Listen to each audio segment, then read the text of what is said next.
público, está no ar o nosso Direito e Justiça. Sempre uma grande alegria e satisfação estar aqui, levando boas informações com excelentes profissionais que trazem para nós aqui várias notícias, esclarecimentos. Nas colunas vocês podem ver aí a diversidade de informações que nós temos trazido para que você saia daqui com cada vez mais conhecimentos. E hoje nós temos um convidado muito especial aqui que vai falar para nós sobre perícias, mas eu ainda não vou divulgar quem é, para que você possa ficar curioso e espere até que a gente consiga efetivamente trazer aqui no próximo bloco esse convidado que é incrível. Como sempre também nós teremos as colunas do Ney Daniel, que traz as atualidades jurídicas da semana.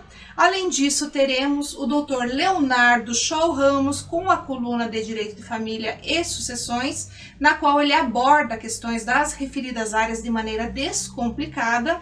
Teremos também a coluna do Matheus de Tiro de Castro com a economia no Brasil e no mundo, a coluna de Direito Imobiliário. Então, pessoal, hoje o nosso programa está repleto de grandes informações para você e sempre com aquelas pessoas magníficas que fazem desse programa o que ele é. Mas para que a gente comece e para que você também possa ter acesso a tudo isso, nós vamos ainda chamar o nosso intervalo. Eu espero que você volte aí conosco após o nosso comercial. Vamos lá? A Domínio Legal Soluções Imobiliárias é uma empresa que possui como objetivo social a gestão imobiliária, no que se inclui a regularização de imóveis. A Domínio Legal Soluções Imobiliárias trata da particularidade de cada cidadão, dentro das necessidades sociais dos moradores das regiões afetadas pela irregularidade imobiliária. Domínio Legal Soluções Imobiliárias.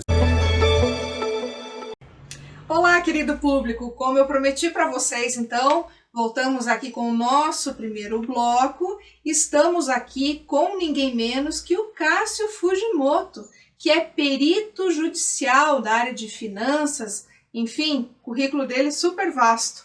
Olha, Cássio, seja muito bem-vindo, viu? Obrigado, doutora. Prazer estar aqui contigo. Um olá especial para os nossos telespectadores, né? E vamos falar aí bastante sobre as perícias hoje, né? Olha, te agradeço muito por ter aceitado o convite. Estar aqui no Direito e Justiça para nós é uma imensa satisfação. Eu que agradeço. Muito obrigado. Fiquei muito honrado com o convite. Não, imagina, você que vai aqui nos agraciar hoje trazendo tanta boa informação para o nosso público. Com certeza. Vamos lá, vamos esclarecer todos os pontos, né? Ah, então tá jóia. Bom, eu preciso, antes de começar, gente, como vocês sabem, eu gosto muito de falar do meu convidado. Porque aqui, como vocês sabem, a estrela do meu programa é o meu convidado.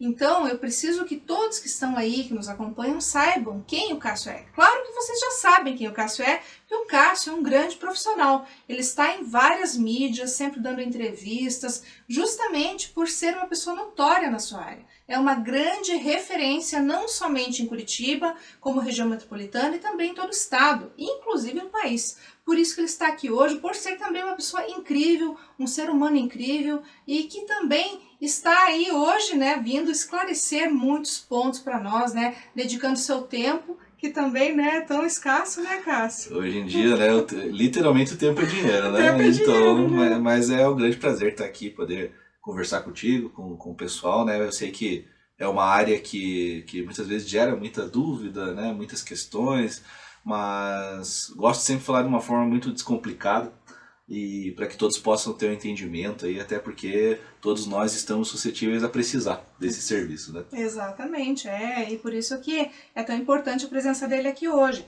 Mas como eu havia falado para vocês anteriormente, o Cássio, além de ser, né, perito judicial, então ele é tecnólogo, né, em gestão financeira, MBA em perícia contábil, MBA em controladoria, finanças e pós-graduando em direito bancário, perito financeiro habilitado pelo CRA Paraná, nomeado em diversas varas cíveis de Curitiba, Paraná e regiões adjacentes, além de atuar como assistente técnico para escritórios de advocacia de todo o Brasil, presidente da APEPAR, Associação dos Peritos do Paraná, membro consultor da Comissão de Direito Bancário da OAB Paraná, coordenador da Comissão Especial de Perícias do CRA Paraná, autor do livro Tabela Price e a discussão no Judiciário, além de possuir artigos publicados em livros relacionados ao direito bancário, ou seja, a gente não está falando aqui com um perito que, claro, já seria bastante importante, né? Mas é um grande perito, né?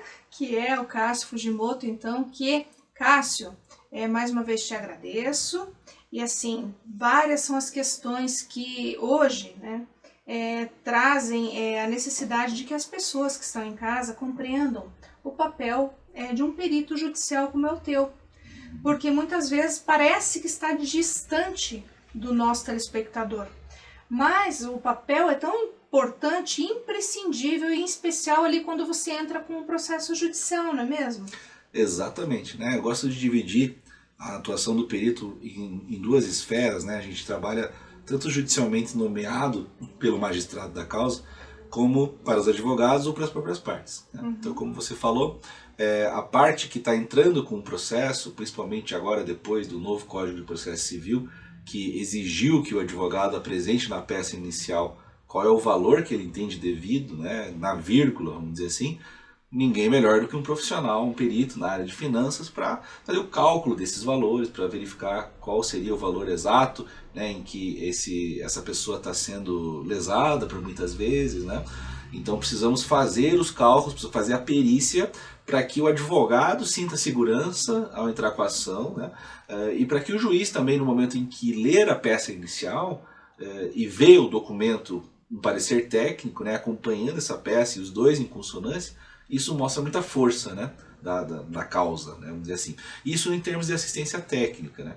Quando a gente fala do perito nomeado pelo juiz, que também é uma atuação que a gente tem, aí esse profissional ele preza muito pela imparcialidade, esse é o quesito fundamental para que você seja perito do juiz. Por quê? Porque o juiz ele entende da lei, ele sabe como julgar, ele sabe como o direito funciona. Porém, temos muitas vezes causas complexas técnicas dentro das demandas. E aí eu não falo só das finanças, tem da engenharia, tem da psicologia, do médico, de várias profissões. Lembrando que todas as profissões estão aptas aí, né, a ter um perito, afinal todas as áreas técnicas existem enormes complexidades que precisam ser desvendadas dentro do processo. Então se uma parte entra com uma ação falando A e a outra fala que não, é B, o juiz não vai saber diferenciar o que está acontecendo, quem que está certo, porque muitas vezes ele lê e parece que os dois estão certos, né? E aí ele fala, não, eu preciso de um braço técnico. O perito judicial nomeado, ele é um braço técnico, ele é o olho clínico do juiz perante toda a documentação, perante todo o processo, para que subsidie a decisão, a sentença, através de um laudo pericial. Então o laudo pericial muitas vezes vai ser o alicerce da sentença, né? Porque é com base nele que foi formada uma prova que o juiz vai decidir se está certo um, se está certo o outro, quem é que vai ter o ganho nessa causa. Então a importância do perito dentro do processo, seja nessa fase de instrução, né, que nós falamos na fase probatória, seja lá no início do processo, para o advogado ter essa segurança, para a própria parte ter essa segurança, então é fundamental, é uma função que dentro do judiciário é hoje imprescindível, né, doutor? É verdade, isso o Cássio ponderou muito bem aqui, porque nós temos um Código do Processo Civil que hoje é extremamente rígido nesse aspecto, né, Cássio? Sim. E a segurança que a gente precisa na advocacia, por exemplo, que é a hipótese aqui inclusive aventada, é extremamente salutar e, claro, aqui é indispensável a figura justamente do perito judicial, porque ele consegue justamente colocar quais são os valores que devem ser aqueles que vão ser utilizados como valor de causa num processo. E isso é de fundamental importância aqui, justamente porque algo que muitas vezes, né, Cássio, não se ventila.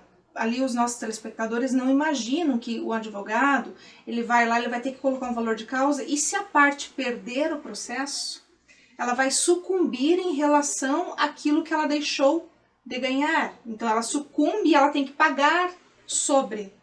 Então aí que tá, olha a importância desse profissional para que o processo esteja realmente correspondendo àquilo que deve ser pedido. Exatamente, Né, né? Os Cássio? famosos honorários de sucumbência, né? Que, né, até para o pessoal de casa entender, né? Então, quando você pede 100 mil reais, mas na verdade vai ser julgado que na verdade você tinha direito a 10. Você sucumbiu em 90, né? Então, sobre esse valor, você vai ter que pagar X% que vai ser determinado em sentença para o advogado da parte contrária. Então, muitas vezes, você acha que você tem um pleito, né? Que você acaba perdendo e ainda, além de não ganhar, você tem que pagar. Por outra parte, muita gente não tem nem noção que o judiciário funciona dessa forma, né? Não, né? Até porque, como eu sempre falo, né? Cada um no seu quadrado. Não é verdade, Cássio? Com certeza. Eu não posso, por exemplo, um advogado, enfim, quem labuta aí na área, não pode chegar e dizer, ah, não, é exatamente isso, quando você tem uma necessidade de perícia.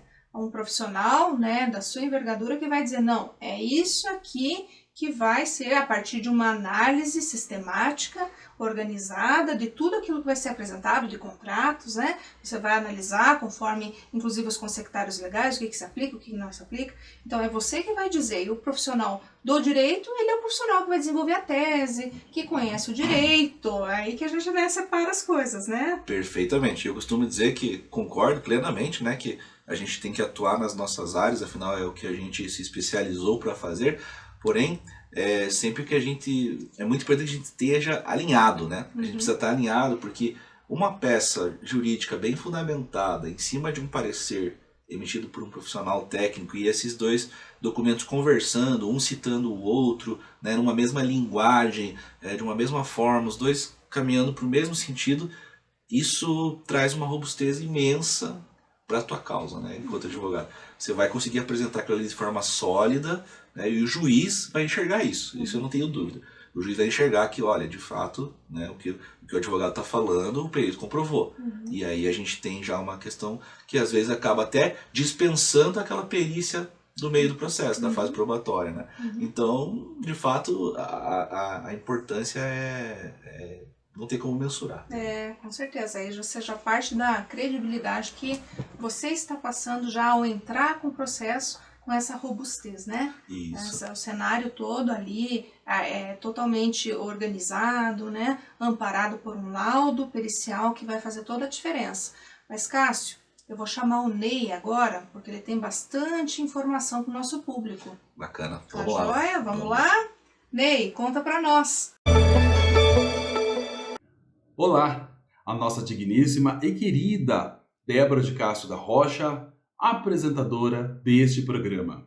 Hoje iremos comentar um caso que visa a orientação aos nossos telespectadores sobre a aquisição para planos de saúde de medicamentos considerados de urgência com risco à vida. Ocorre que a 4ª turma do STJ, o Superior Tribunal de Justiça, decidiu por unanimidade que uma operadora de plano de saúde deve sim custear tratamentos com medicamentos prescritos por médicos para uso off-label, ou seja, quando o profissional decide por uso fora das prescrições constantes da bula do medicamento. De acordo com o colegiado, se o medicamento tem registro na Anvisa, como no caso dos autos, a recusa da operadora é extremamente abusiva, mesmo que tenha sido indicado pelo médico para uso off-label ou para tratamento em caráter experimental. Na origem do caso, uma beneficiária do plano de saúde ajuizou ação contra a operadora para pleitear o custeio dos medicamentos necessários administrado durante a hospitalização para tratamento de complicações decorrentes de doenças autoimunes. Por fim, segundo o relator do caso, a Lei 14.454 de 2022, o rol da Agência Nacional da Saúde Suplementar, ANS, é uma lista que constitui apenas uma referência básica para os planos. Agora, para você que necessita ou vive em casos decorrentes de possíveis riscos à vida ou à saúde, procure um profissional para orientações no seu caso. E então, espero que você que nos assiste tenha gostado desta informação e gratidão pela oportunidade em participar deste belíssimo programa informativo, que é o programa Direito e Justiça e que é feito com muito amor, muita dedicação e carinho para você, e lhe informar que sempre nos acompanha. Obrigado. Então aqui com o nosso segundo bloco, com o Cássio, falando sobre esse assunto super pertinente aqui, especialmente quando a gente fala de ingresso com ação. E nós estávamos falando, Cássio, lá no primeiro bloco, sobre o processo, né, sobre uma perspectiva que era entrar com o processo, saber exatamente qual é o valor para não ter o perigo da sucumbência, saber exatamente aquilo que a gente tem direito, né? Mas um ponto que eu acho bastante salutar aqui, bastante relevante para o nosso público, é quando te procuram e você, após fazer ali a análise, a perícia, se deparar com a situação de que não é viável entrar com o processo, porque não existe um ganho, mas tá tudo certo. Você se depara com uma situação em que não houve abuso, não houve prática alguma que possa implicar aí num processo, no ingresso com uma ação, enfim. Perfeitamente, né? Então muitas vezes acaba acontecendo isso, né? Então, às vezes não é nem o advogado que nos procura, é a própria parte diretamente, porque já ouviu falar, porque um conhecido mencionou e tudo mais. E aí são situações assim que vale até citar um exemplo, né? Então o cidadão ele financia o carro e ele paga uma parcela e ele vê lá na internet que tem uma empresa que faz abaixar a parcela dele, né, através de uma revisional de contrato, alguma coisa do tipo. Quando a gente sabe que isso é uma grande mentira, né? Porque a pessoa não chegou nem, não pagou nem um pouquinho do principal, muito menos os juros, não pagou nada do contrato ainda e acha que vai ter uma redução de parcela, um valor a ser reavido, quando na verdade isso tudo é uma grande mentira. Então isso chega para nós, para a gente fazer a prova, porque ele vai ter que mostrar de onde que surgiu essa diferença, e essa diferença não existe.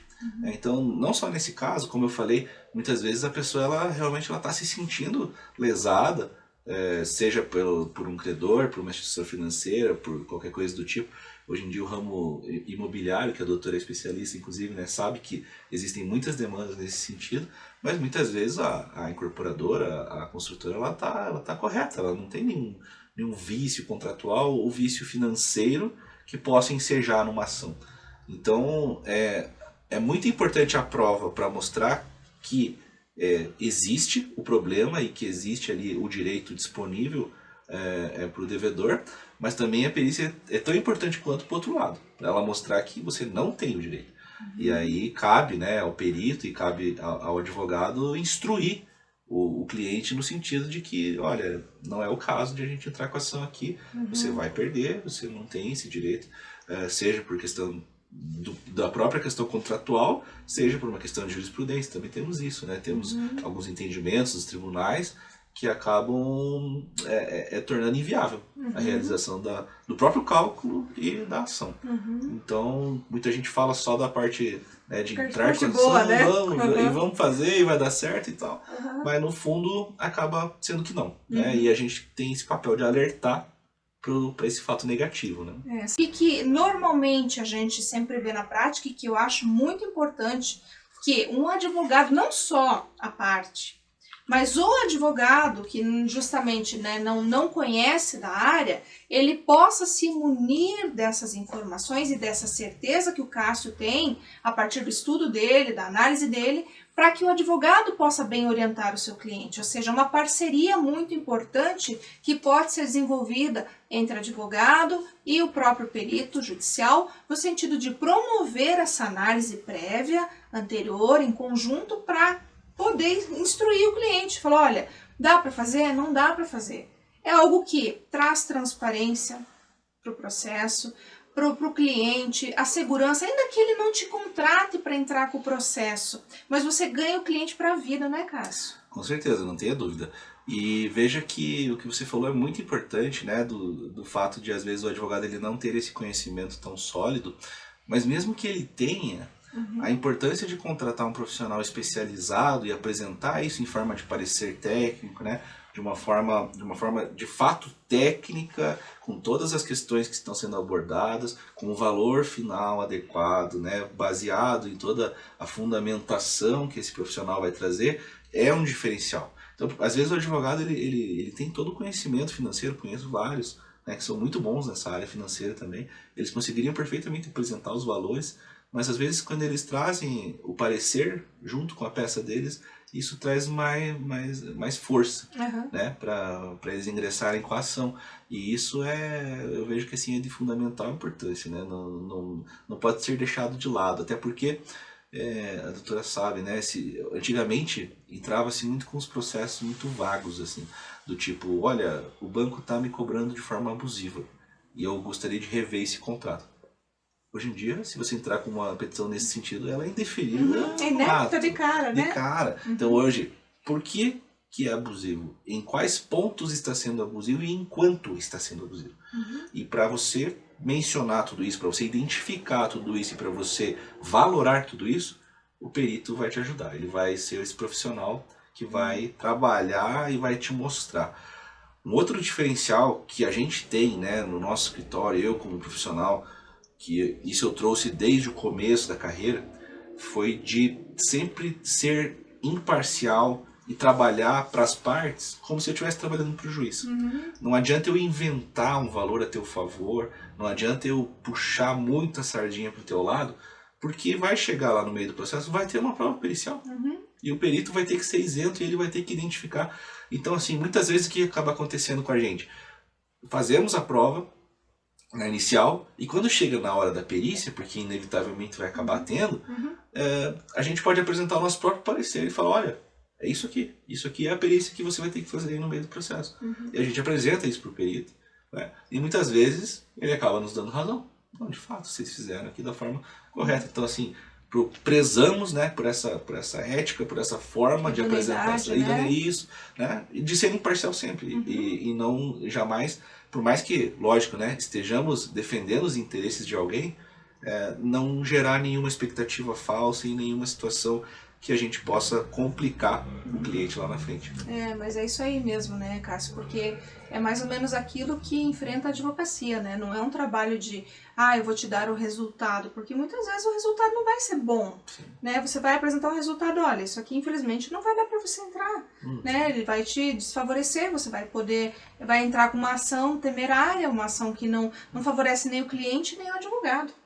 Tampouco, claro, o perito, se ele jogasse provavelmente aí em favor do cliente, esquecendo da ética profissional, por exemplo, né? Então você tem que sempre estar ali envolvido com essas questões que são éticas, que são realmente de você apresentar a verdade, para você ter a credibilidade, o reconhecimento, o respeito, não só do teu cliente, dos seus parceiros, mas especialmente do juiz. Porque você, além de tudo, como você falou, você é perito judicial, você, né, está, inclusive, né, vinculado a algumas varas, né? Sim. Então, isso é muito importante, isso dá credibilidade. Então, essa questão que o Cássio ressaltou aqui agora é de fundamental importância para a gente saber que, primeiro, nós precisamos de um perito, nós precisamos ter a certeza de que a nossa ação realmente é cabível e também para que a gente possa ali caminhar com segurança, porque lá na frente, quando tiver uma perícia no processo, nós já estamos bem alicerçados, né, Cássio? Exatamente, já vamos ter ali boa parte do que vai acabar acontecendo durante a execução da prova pericial, né? Inclusive, quando é instalada uma perícia, né, através daquela reunião que é prevista no artigo 474 do CPC, nós temos uma participação ativa, né?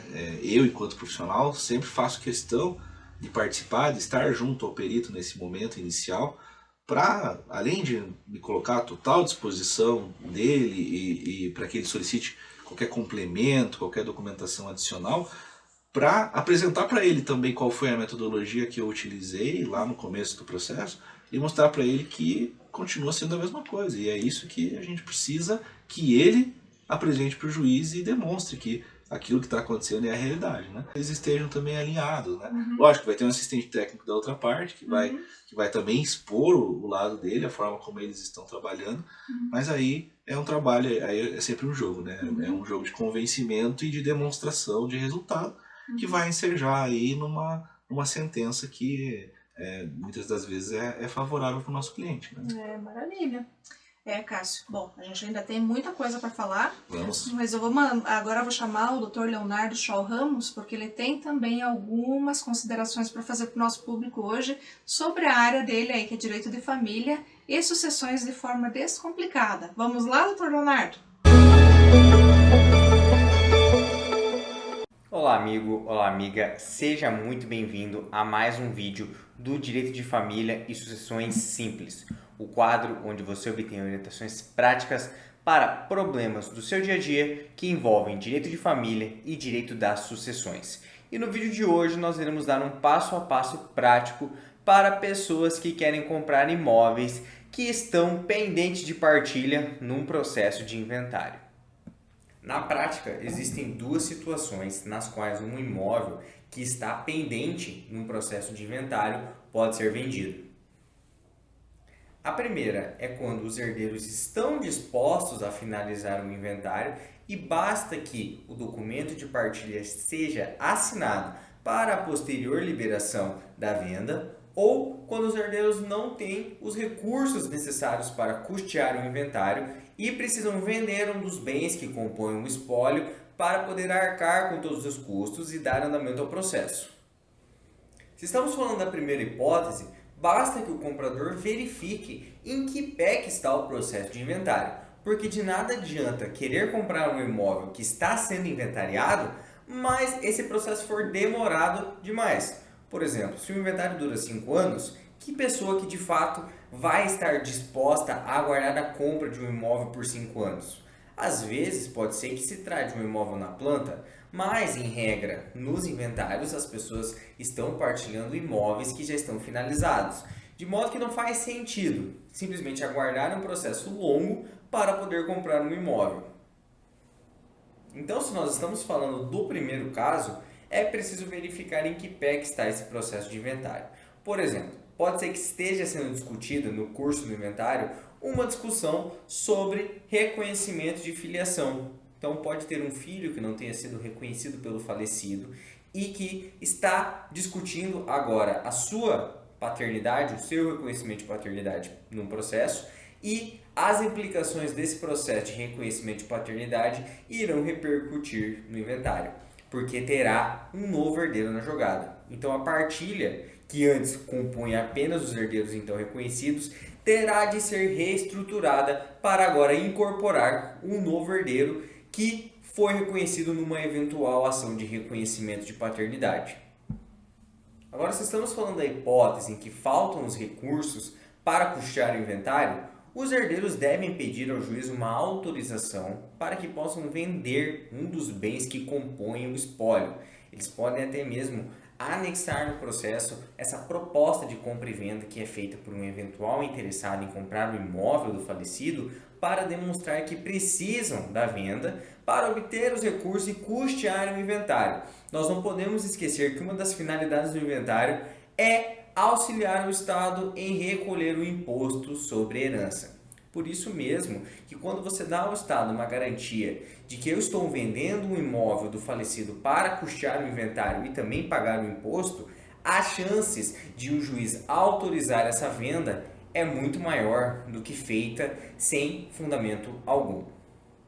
Além de verificar o estado em que se encontra o inventário e também verificar se já existe uma autorização para a venda do bem, também é importante ressaltar a necessidade de verificar a documentação desse mesmo imóvel para verificar se ele está completamente regularizado e se não existem impostos em aberto referentes a esse imóvel, como dívidas de IPTU, demais encargos necessários à sobrevivência, como água e luz. E como nós estamos falando de inventário, é preciso verificar se o ITCMD, Imposto sobre Herança, já foi pago ao Estado. A compra de um imóvel no processo de inventário é uma coisa bastante detalhista e que exige um certo cuidado daquele que é o interessado.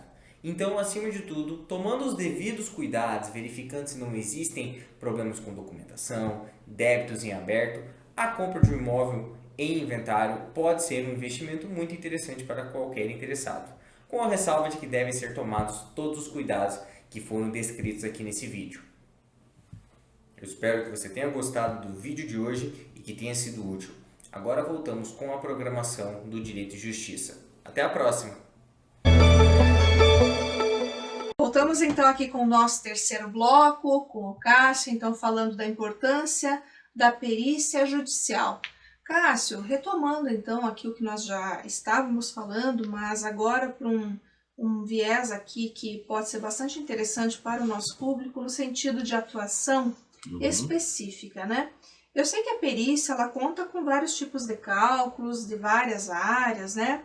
Mas eu gostaria que você falasse para o nosso público, né? Como funciona, em que áreas atua, como que é o trabalho realmente do perito nesse processo ou nos processos judiciais, né? Nessa contribuição imensa que ele tem, então, para o processo judicial com os cálculos.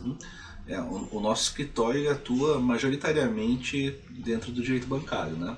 Então são processos envolvendo instituições financeiras, porque isso gera diversos tipos de processos por conta da quantidade de tipos de contratos que a gente tem, né? Então uma perícia no contrato de empréstimo ou financiamento, por exemplo, é um tipo de perícia. No teu cheque especial é um outro tipo de perícia, no teu cartão de crédito é um outro tipo de perícia. Se a gente está falando de cédula de crédito, de capital de giro, daí a gente tem contratos pessoa física, contratos pessoa jurídica. Então você vê que o universo de situações que acontecem dentro do direito bancário são imensas, seja para um lado, seja para o outro, né?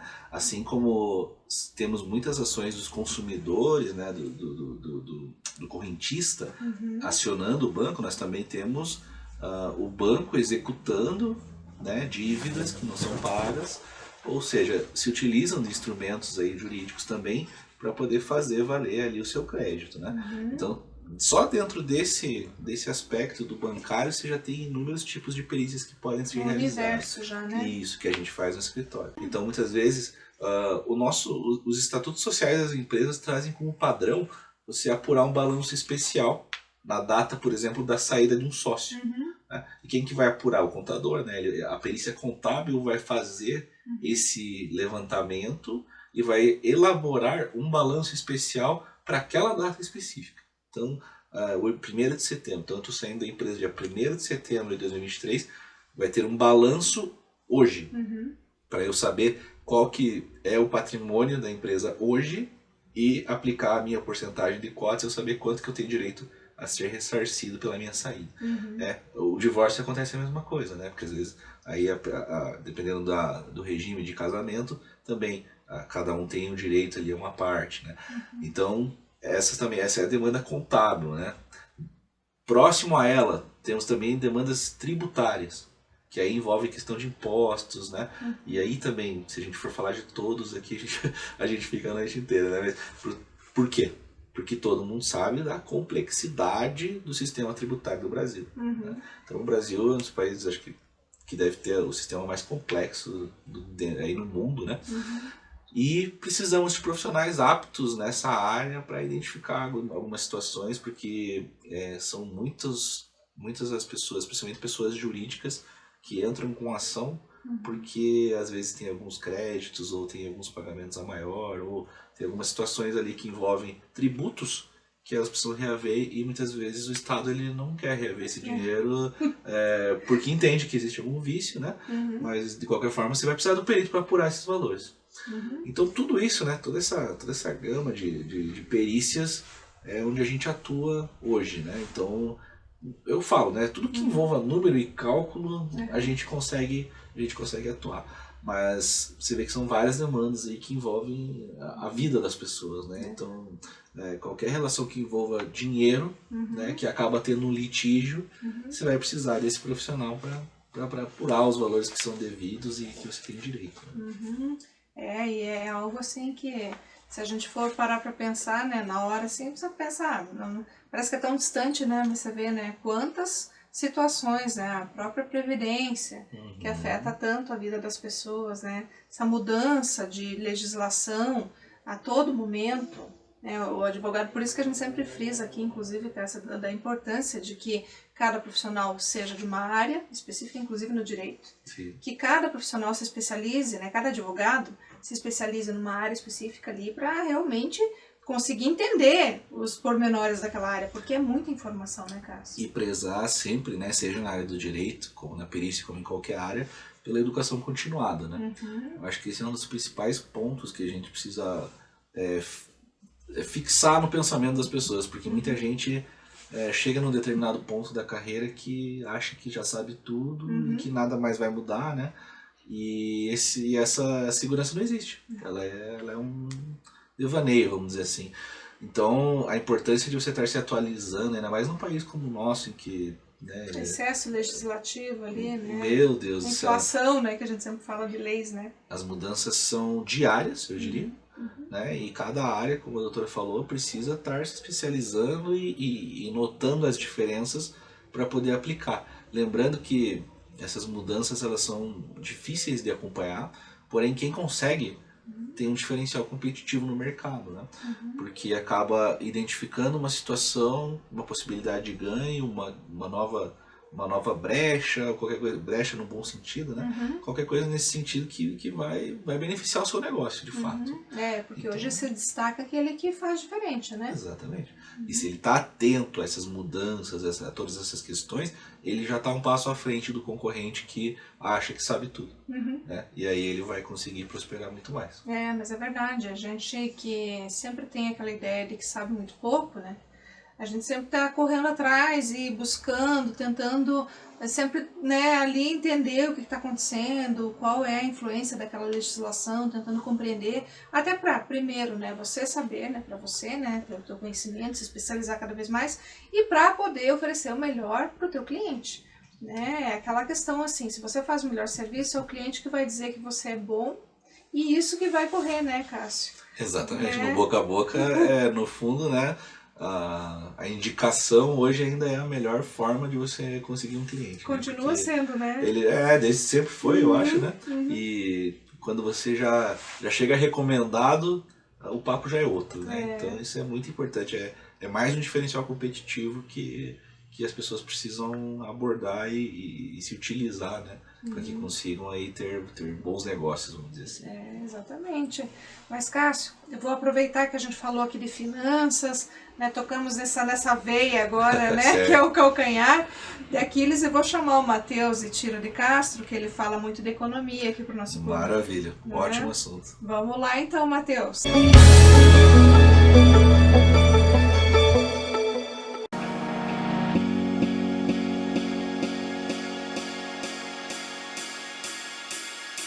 Olá, meu caro amigo telespectador, que cá está nos prestigiando mais uma vez em nossa coluna sobre a economia. E hoje eu gostaria de tratar a respeito de um assunto bastante relevante para os rumos da economia brasileira e que é de amplo interesse da sociedade brasileira em geral. Eu me refiro ao anúncio do governo federal de um novo programa de aceleração do crescimento, ou então a sua retomada enquanto novo PAC, ou PAC 3, fazendo, deste modo, continuidade em relação aos PAC 1 e 2 que foram estabelecidos durante o segundo mandato do governo Lula. O primeiro em 2007 e o segundo em 2010. Isto acaba se pautando, em linhas gerais, enquanto um amplo programa direcionado ao crescimento econômico através da geração de emprego e renda, totalizando, do ponto de vista da previsão, 1,7 trilhão direcionados em investimentos, sendo desses 1,4 até o ano de 2026. Só que, opostamente, ou de certa maneira, numa linha um tanto quanto divergente em relação aos PAC 1 e 2, o novo PAC, ou PAC 3, se pauta num giro do centro dinâmico para o setor privado. Enquanto nos PAC 1 e 2 o centro dinâmico estava em recursos da União e nos investimentos das empresas estatais, agora o grande carro-chefe do programa é justamente o setor privado. Isto, inclusive, acabou suscitando falas de próprios membros do governo federal de que tal PAC, em relação aos demais, não possui aquela linha no sentido de desenvolvimentismo, na medida em que quem está puxando o investimento em grande parte é o setor privado, ou seja, no sentido que o setor privado é o centro dinâmico nesta linha de geração de emprego e renda. Entretanto, eu particularmente discordo dessa posição porque desenvolvimentismo pressupõe, em linhas gerais, que o Estado pelo menos gerencie, do ponto de vista de planejamento econômico. à medida em que, no PAC 3, o Estado acaba se colocando enquanto instituição que visa justamente fortalecer o processo de desenvolvimento econômico através de espirais de geração de crescimento e renda, ele acaba necessariamente impondo uma linha desenvolvimentista. Nesse caso, em grande parte através de parcerias público-privadas, o que constitui algo bastante interessante, uma iniciativa muito bem-vinda, justamente em função da possibilidade de se encadear um ciclo de investimentos direcionados a combater gargalos da própria economia brasileira, dentre os quais se destacam os de infraestrutura, por exemplo. Dentro desse programa de aceleração do crescimento, tem-se justamente o objetivo de aperfeiçoar a infraestrutura e, com isso, diminuir os custos das empresas brasileiras, permitindo, assim, o ganho de competitividade. Portanto, dentro de uma perspectiva de neoindustrialização, acaba se colocando uma necessidade, né, do ponto de vista do arranjo industrial brasileiro, das empresas brasileiras se dinamizarem e se tornarem competitivas no comércio exterior, sendo esta uma avaliação bastante correta, pelo menos em minha opinião. Dinamizando a economia, dinamizando a indústria numa perspectiva moderna que engloba a entrada, né, a participação da economia brasileira nas cadeias globais de valor. Entretanto, isso também acaba se devendo ao próprio novo arcabouço fiscal que recentemente foi aprovado, tal como discutimos na semana passada, que acaba limitando em grande parte os volumes de recursos monetários que podem ser direcionados pelo Estado. Em linhas gerais, é isto o que eu tenho para te trazer nessa semana e esperando ter te transmitido informações relevantes informações relevantes sobre a economia, eu me despeço e te aguardo até a próxima semana. Muito obrigado!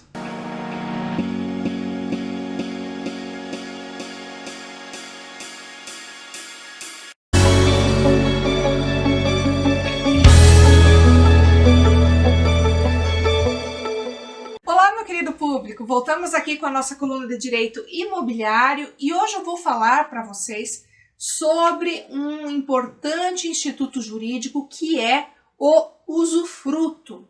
O usufruto, ele vem sendo questionado muitas vezes, considerando-se aí até que é uma exceção aí as questões que envolvem as cláusulas restritivas de direito. Até já comentamos isso anteriormente na coluna.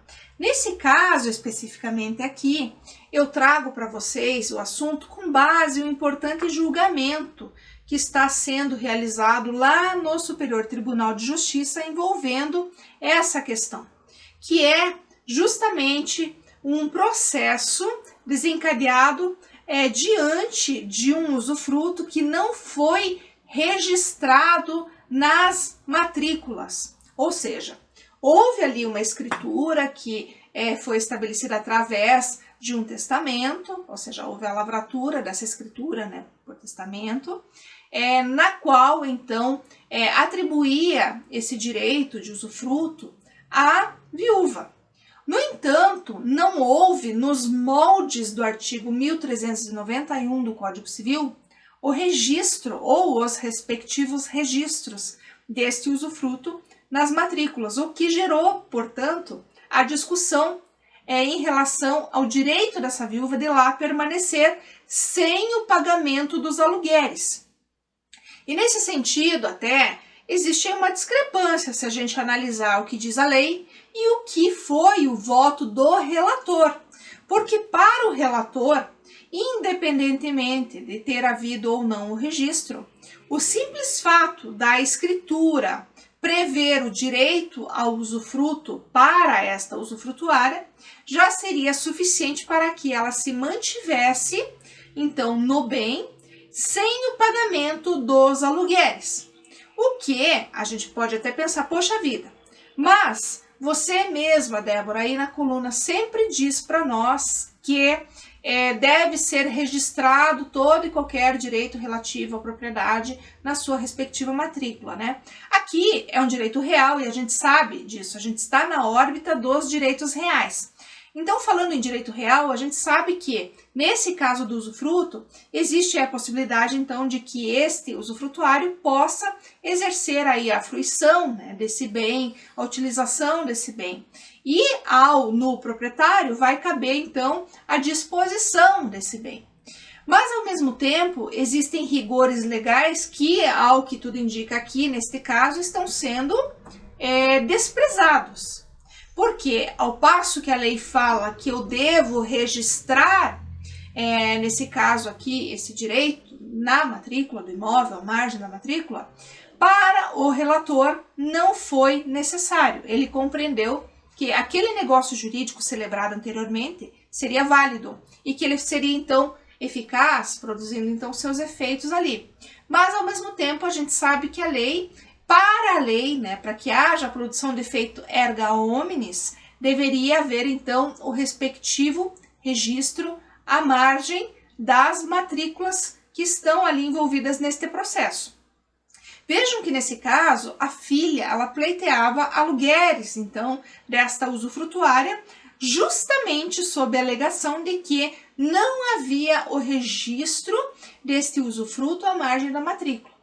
Então, gente, a gente está diante aí de um confronto bastante importante, significativo. A gente ainda não tem o fim dessa história para contar para vocês, porque o julgamento foi suspenso.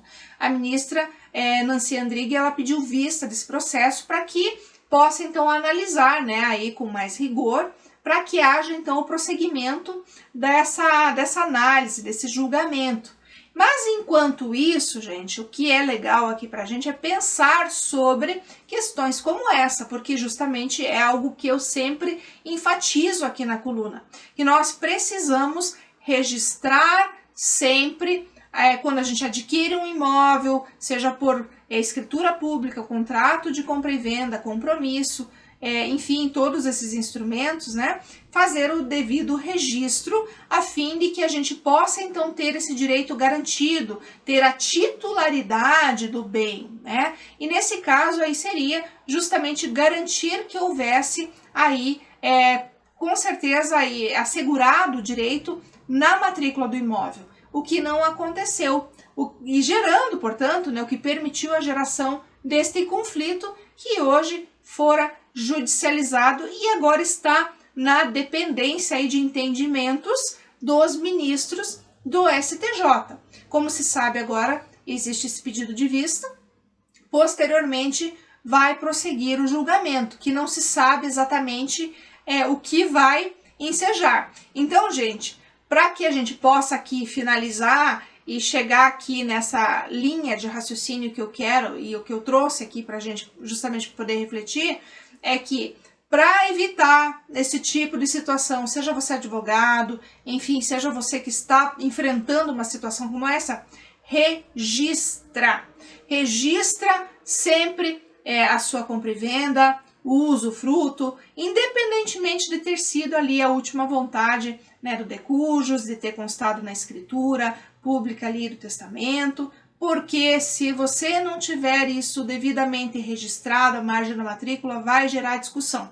A gente sabe que papel aceita tudo, que processo aceita tudo, até que haja uma decisão, muito vai ter que ser analisado, percorrido, e o gasto que isso gera com certeza é significativo e vai impactar com certeza aí no seu bolso. Então, gente, muita atenção, sempre muita cautela, muito critério na adoção das providências, seja você advogado, seja você interessado no assunto, enfim, a todos que estão sempre nesse tráfego jurídico que é bastante significativo aqui dentro do direito imobiliário. Como sempre, eu trago aqui alguma notícia que pode fazer a diferença na sua vida. Eu sou a Débora de Castro da Rocha, me despeço na certeza de que pude aproximá-lo um pouco mais do direito imobiliário. Um abraço e até a próxima!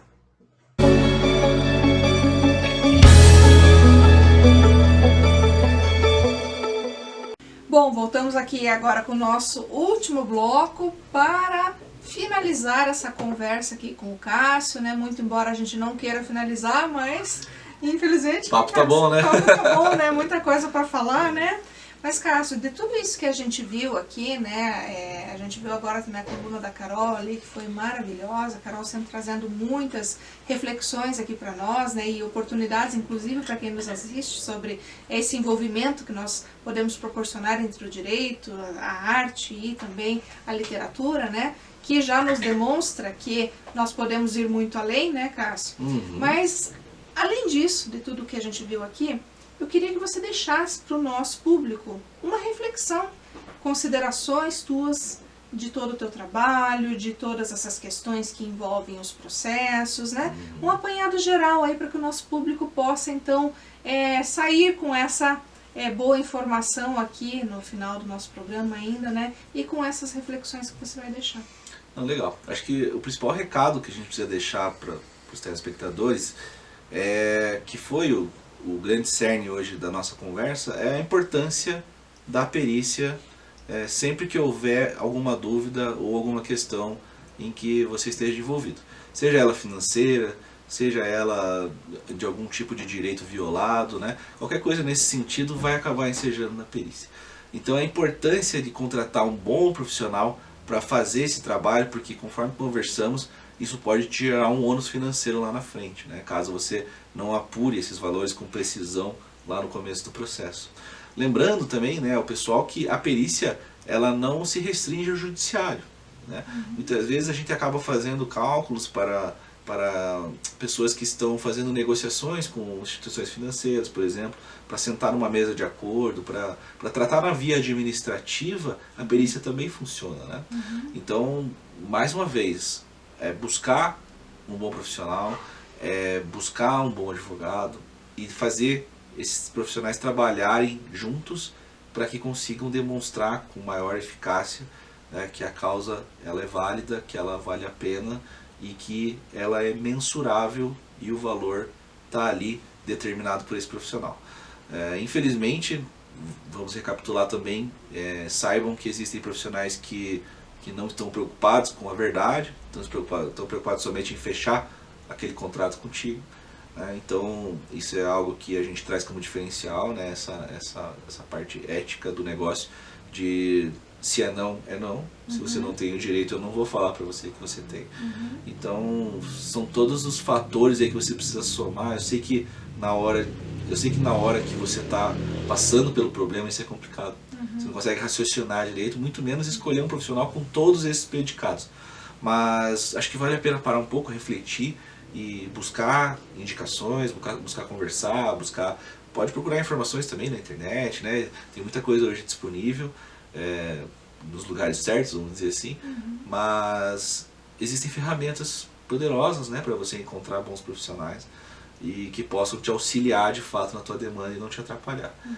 Então a perícia ela é imprescindível, ela é o braço técnico do advogado, do juiz dentro do processo, e não há como fugir disso. Não tem como você ter êxito numa demanda, né, salvo alguns casos, sem uma boa perícia, né? Então isso vai ser fator crucial. Então é acho que o recado principal que a gente deixa para o pessoal: busque um bom profissional, se ampare tecnicamente, porque é isso que vai acabar trazendo, de uma forma mesmo que indireta, o sucesso para essa demanda, doutor. Então, você veja que eu costumo dizer, né, aos profissionais, até os profissionais da perícia que talvez estejam nos assistindo, que estão querendo começar a trabalhar nessa área, a gente tem muito campo de trabalho. Eu falo que dentro de um processo a gente tem no mínimo 3 peritos que podem atuar. É um assistente para cada lado e o perito do juiz. Então, fora isso, né, a doutora sabe muito bem, temos diversas fases processuais onde o perito pode atuar. No momento inicial, no momento da fase probatória, aí você tem uma sentença que precisa ser liquidada no momento seguinte, vai precisar de um perito novamente para fazer esse trabalho. E aí entra novamente, né, o perito da parte, o assistente técnico contratado vai fazer o cálculo, a outra parte talvez não concorde, vai ser nomeado outro perito. Então dentro de um processo, veja que já se transformou em 2, 4, 6 posições em que o profissional pode atuar. Então, assim, é uma área muito interessante, é algo muito bacana para se fazer e imprescindível, mais uma vez digo, né, que não tem como você ter um sucesso numa demanda que envolva matéria técnica sem a perícia ali para amparar. Ah, com certeza, né? Isso é de fundamental importância aqui, e especialmente porque, como a gente falou, a gente começa um processo com um laudo que vai trazer aquela credibilidade, aquela certeza que se tem em relação a valores, números, né? Para não ter o risco de uma sucumbência, por exemplo, né? Que é o primeiro passo e mais importante, mas não impede que no curso do processo haja uma perícia judicial também, na qual, ou através da qual, né, nós teremos uma produção de uma prova que vai ser feita por um perito nomeado pelo juízo, talvez para contrapor aquele laudo ou para, né, realmente convalidar aquilo, né, dizer, não, é isso mesmo que se tem, é isso que está correto, e os assistentes técnicos ali, de ambas as partes, né? Vão estar acompanhando o perito do juiz a todo momento, né? E aí, no momento da produção do laudo pericial, eles vão fazer a avaliação desse laudo, tecnicamente, né? Ou eles vão concordar, ou eles vão apresentar suas impugnações, solicitações de complemento, né? Aí tem os chamados quesitos complementares que podem ser realizados no segundo momento da perícia judicial, né? Então tudo isso é muito importante para que a parte consiga comprovar suas alegações dentro da perícia, que, volto a dizer, é o que vai embasar o juiz a proferir a sua sentença. Exatamente. Bom, pessoal, teríamos muito assunto aqui, fosse o caso, para, né, continuar essa conversa aqui, né, Cássio? Com certeza. Mas, como nós temos nosso tempo, né, até porque temos as outras atrações também do canal, eu sou obrigada a encerrar o programa, Cássio. Mas eu te agradeço muito mesmo por ter vindo aqui. Viu? Certo. Eu agradeço muito o convite, a oportunidade de falar a todos os nossos telespectadores, né? Parabenizo pela iniciativa do programa, tem sido de grande valia para os profissionais, não só do direito, como todos os que assistem aqui. Uma iniciativa realmente em prol do bem, eu acho que do bem social como um todo, traz muita informação e de uma forma diferente do que a gente está acostumado a ver.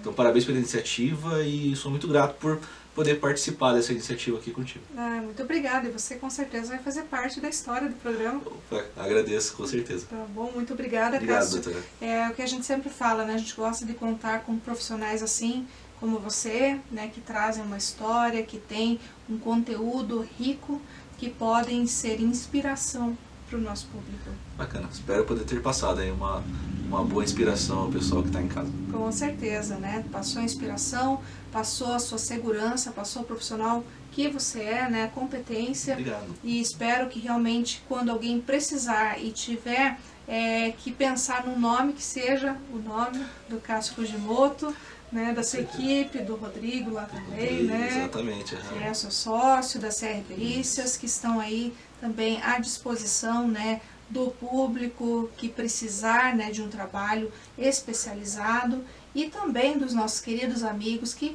precisam se inspirar em grandes profissionais, que tenho certeza que o Cássio aqui pode, sem sombra de dúvida, ser essa inspiração para quem está aí, que eventualmente tem uma formação, que é formado na área, ou que é formado no direito, e que realmente precisa desse conhecimento aí para poder fazer valer cada vez mais e tanto a sua carreira, né, se tornar um profissional de respeito, enfim, chegar onde pretende chegar, que a gente tem certeza que vai, especialmente porque você que está aí sabe o quanto a gente torce para que você consiga alcançar o teu sonho, para que você consiga ser aquilo que você pretende e para que você sempre saiba que você pode chegar onde você quiser.